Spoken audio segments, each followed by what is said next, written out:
የአሜሪካ መንግስት በአፍሪካ ሀገር ውስጥ የቪዛ ማመልከቻዎችን የሚያስተናግዱ ኤምባሲዎችን ቁጥር በከፍተኛ ደረጃ ለመቀነስ ማቀዱ ተሰምቷል።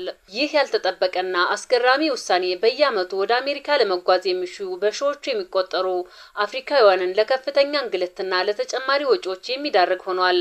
የአሶሺየትድ ፕሬስ የዜና ወኪል የዲፕሎማቲክ ምንጮቿን ዋቢ አድርጎ እንደዘገበው የአሜሪካ የውጭ ጉዳይ ሚኒስቴር በአህጉሪቱ የቪዛ አገልግሎት የሚሰጡ ኤምባሲዎችን ቁጥር አሁን ካለበት 50 ገደማ በመጪዎቹ ሳምንታት ውስጥ ወደ 20 ብቻ ለመቀነስ እቅድ ይዟል። ይህ በዲፕሎማቶች ዘንድ መነጋገሪያ የሆነው ውሳኔ ባለፈው ሳምንት አርብ ዕለት በተደረገ ሚስጥራዊ የቪዲዮ ኮንፈረንስ ለአሜሪካ ዲፕሎማቶችና የቆንስላ ኃላፊዎች በይፋ ተነግሯል። የአሜሪካው የውጭ ጉዳይ ሚኒስቴር ማርኮ ሩቢዮ ውሳኔውን እንዳጸደቁት የተነገረ ሲሆን መመሪያው በዚሁ በያዝነው የሰኔ ወር መጀመሪያ ላይ ተግባራዊ ሊሆን እንደሚችል ቢገመትም ይፋዊ የማስፈጸሚያ ቀን ግን እስካሁን አልተቆረጠም። የአሜሪካ መንግስት አገልግሎቱን በጥቂት ማዕከላት ለመጠቅለል ባደረገው አዲስ መዋቅራዊ ለውጥ የኢትዮጵያ መዲና አዲስ አበባና የኬንያዋ ናይሮቢ የምስራቅ አፍሪካ ቀጠናዋ የቪዛ መዳረሻ ማዕከላት ሆነው ተመርጠዋል።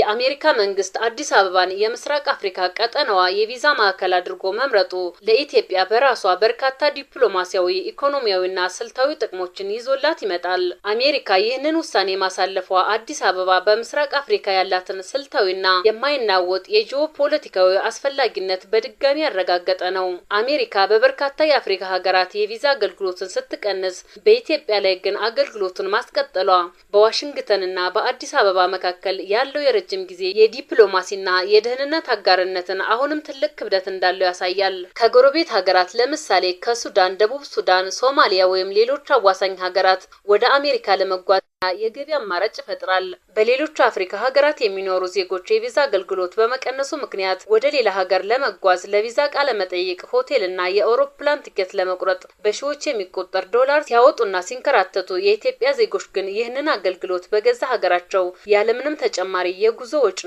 አገልግሎት ማግኘት መቻላቸው ትልቅ እድል ነው።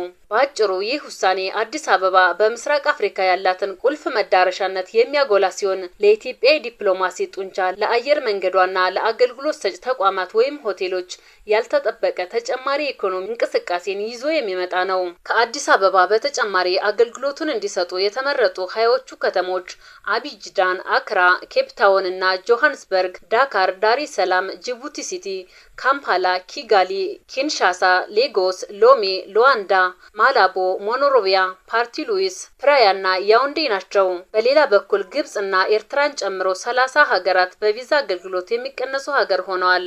ግብጽና ኤርትራ የቪዛ ፕሮሰስ አገልግሎት ከሚቀነስባቸው ሀገራት ተርታ መሰለፋቸውና ዜጎቻቸው ወደ አዋሳኝ ማዕከላት ለምሳሌ ወደ አዲስ አበባ እንዲሄዱ መገደዳቸው በዓለም አቀፍ ፖለቲካና በምስራቅ አፍሪካ ቀይ ባህር ቀጠና ጂኦፖለቲካ ረገድ በርካታ ቁልፍ መልእክቶችን ያስተላልፋል። የአሜሪካ መንግስት በአካባቢው ካሉት ትላልቅና ተጽዕኖ ፈጣሪ ሀገራት እንደ ግብጽ ወይም ስልታዊ የባህር በር ላይ ካሉት ሀገራት ይልቅ አዲስ አበባን መምረጡ ዋሽንግተን ለኢትዮጵያ የምትሰጠውን የጂኦፖለቲካዊ ክብደት ያሳያል። ይህ ውሳኔ ኢትዮጵያ በአፍሪካ ቀንድ ውስጥ ያላትን የተረጋጋ የዲፕሎማሲ ተቋማት ግንባታ፣ የአየር መንገድ ትስስርና አስተማማኝ የአስተናጋጅነት ብቃት አሜሪካ በይፋ ማረጋገጧን ያሳያል። ግብጽ በታሪክ የአሜሪካ የቅርብ ስትራቴጂካዊ አጋርና በየዓመቱ በቢሊዮን የሚቆጠር የጦርነትና የኢኮኖሚ እርዳታ የምታገኝ ሀገር ብትሆንም የቪዛ አገልግሎቱ መቀነሱ የተለያዩ ነገሮች ሊመለከት ይችላል። የትራምፕ አስተዳደር ለግብጽ የሚሰጠውን ልዩ ጥቅም በመቀነስ የዲፕሎማሲ ወጪን ለማዕከላዊነት የመቀየር እርምጃውን ያለ አድልዎ መተግበሩን ያሳያል።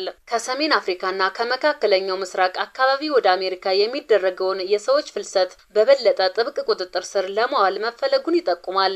የኤርትራ የቪዛ አገልግሎት መቋረጡና የኤርትራ ዜጎች ለቪዛ ጉዳይ ወደ ሌላ ሀገራት እንዲሄዱ መደረጉ አስገራሚ አይደለም። ምክንያቱም በአስመራና በዋሽንግተን መካከል ያለው የዲፕሎማሲያዊ ግንኙነት ለዓመታት የቀዘቀዘና በትችት የተሞላ በመሆኑ አሜሪካ በአስመራ የሚገኘውን ኤምባሲዋን የስራ ስፋት ለመቀነስ ምንም አላመነታችም። ኤርትራ ወደ አሜሪካ ከፍተኛ የስደተኞች ፍሰት ካለባቸው ሀገራት አንዷ በመሆኗ የትራምፕ አስተዳደር ሂደቱን ይበልጥ ለማጥበቅ የቪዛ መስጫውን መዝጋትን እንደ ስትራቴጂ ተጠቅሞበታል።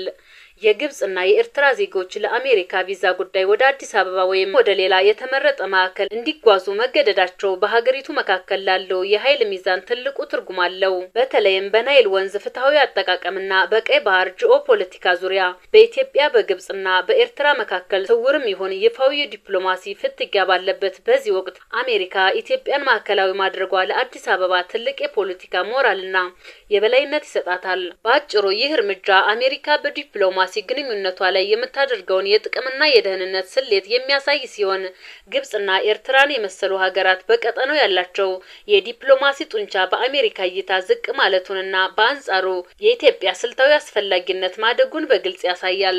ይህ አሰራር ተግባራዊ ሲሆን የቪዛ አገልግሎት በሚቋረጥባቸው ሀገራት የሚኖሩ ዜጎች ለቪዛ ማመልከቻ ለማስገባት ለቃለ መጠይቅ ለመቅረብም ሆነ ሌሎች የኢሚግሬሽን ጉዳዮቻቸውን ለመጨረስ አስገዳጅ በሆነ ሁኔታ ወደ ተመረጡት አዋሳኝ ማዕከላት ረጅም ጉዞ ለማድረግና ለመንከራተት ይገደዳሉ።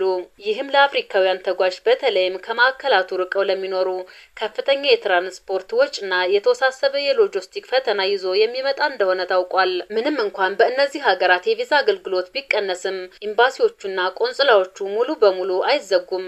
የስራ እንቅስቃሴያቸው ግን ለአሜሪካ ዜጎች በሚደረግ ድጋፍ ላይ ብቻ የተገደበ ይሆናል። በዚህም መሰረት ኤምባሲዎቹ የአሜሪካ ዜጎችን ፓስፖርት የማደስ የአደጋ ጊዜ ቆንስላ እገዛዎችን የማቅረብ የዲፕሎማቲክ ቪዛዎችን የመስራትና ልዩ ሀገራዊ ጥቅም ያላቸውን ጉዳዮች የማስተናገድ ስራቸውን ብቻ ይቀጥላሉ። ይህ በአሜሪካ የውጭ ፖሊሲ ላይ የታየው አስገራሚ ለውጥ የፕሬዝዳንት ዶናልድ ትራምፕ አስተዳደር የስደተኞች ፍሰት ለመግታትና የኢሚግሬሽን ቁጥጥሩን ለማጥበቅ ከጀመረው ሰፊ እቅድ ጋር የተያያዘ ነው ተብሏል።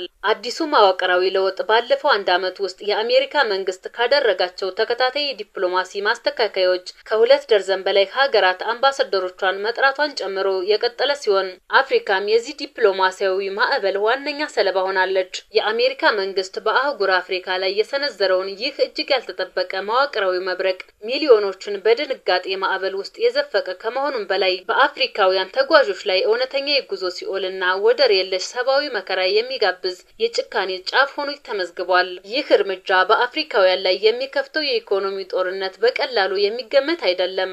የቪዛ አገልግሎት ከሀገራቸው የተነጠቀባቸው ዜጎች ለቪዛ ቃለ መጠየቅ ብቻ ወደ ሌላ ባዕድ ሀገር ለመጓዝ የሚጠይቃቸው ወጪ የሰማይ ጥግ የደረሰ ነው። የአየር መንገድ ትኬት፣ የሆቴል አልጋ፣ የምግብና የቪዛ መሸጋገሪያ ወጪዎችን ለመሸፈን ዜጎች ያላቸውን ጥሪት በሙሉ እስከ መጨረሻዋ ጠብታ ለመጭመቅ ይገደዳሉ።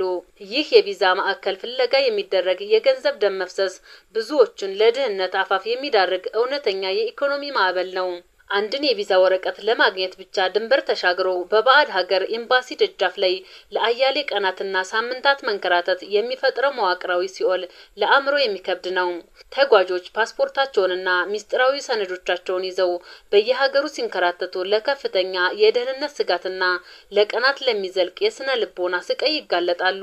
ይህ አሰራር ጉዞን ማቅለል ሳይሆን ሆን ተብሎ በአፍሪካውያን ፊት ላይ የተደቀነ የማይታለፍ የቪዛ የብረት ግንብ ነው። ይህ የቪዛ ማዕቀብ በአፍሪካ ህያው ተስፋ ላይ የተደቀነ የሞት ጥላ ነው። በአሜሪካ ታዋቂ ዩኒቨርሲቲዎች ነጻ የትምህርት ዕድል ያገኙ እጅግ ድንቅ አፍሪካውያን ወጣቶች ለአደጋ ጊዜ ሕክምና የሚሯሯጡ ህመምተኞችና ግዙፍ የንግድ ስምምነት ያላቸው ነጋዴዎች ይህንን የተወሳሰበ የጉዞ ፈተና በጊዜ ማለፍ ባለመቻላቸው ብቻ ህልማቸው ይበተናል።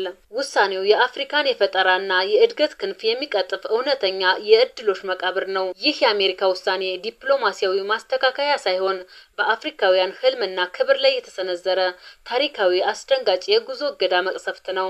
ፕሬዝዳንት ዶናልድ ትራምፕ አስተዳደር በአፍሪካ ላይ እንዲህ አይነት ጠንካራና አስደንጋጭ የቪዛ መዋቅር ቅነሳ ለማድረግ ያቀደበት ዋነኛ ምክንያት በትራምፕ ስር የሰደደውና አሜሪካን ቀዳሚ ማድረግ አሜሪካ ፈርስት የሚለው የፖለቲካ ፍልስፍናቸው ላይ የተመሰረተ ነው።